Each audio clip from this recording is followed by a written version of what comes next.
All right, so just checking in on the cool shades. No, rose bed or garden rose here.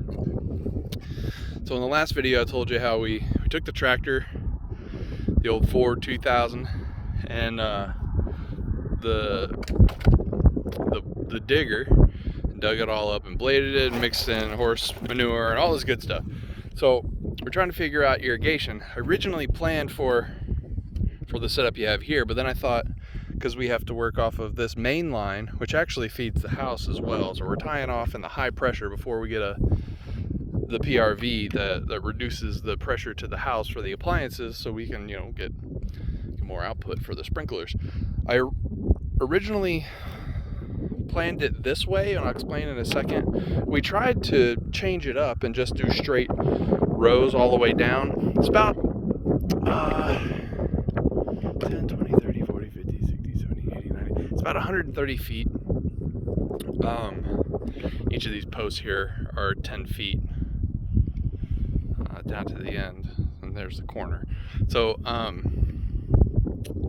we tried to switch it up and just run lines straight down each of the troughs of the rows, but it turns out, even with the water pressure that we get, which is pretty substantial, before the PRV to the house, reducing the water pressure, we still really could only run 3 or 4 of these large output 15-foot sprinklers at a time. So went back to my original plan, where we're going to run one main line, which is this one here, all the way down and then up the back and then down this way around the perimeter, and have different zones, 1 zone, 2 zone, 3 zone, 4 zone, where, as you can see here, the shutoff valve, and we'll just turn one on at a time and let it run, and eventually we may get some automation wrapped around it, but we're one step at a time here.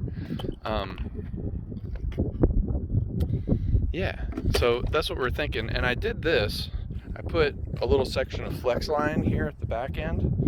I don't know how that's going to work out, but the logic there being, the wind out here in Granger gets pretty gnarly. We're you see, we're not exactly rich with trees. We've got about 45 of them planted out here, and we're going to start planting some in the back here this spring. But right now, depending on which way the wind's blowing, you may or may not get water in a certain place. So with that little bit of flex line, we can just pick up this 20-foot piece of PVC and slide it a couple feet to the right or a couple feet to the left if needed, to make sure we're working with the wind to get all our plants watered.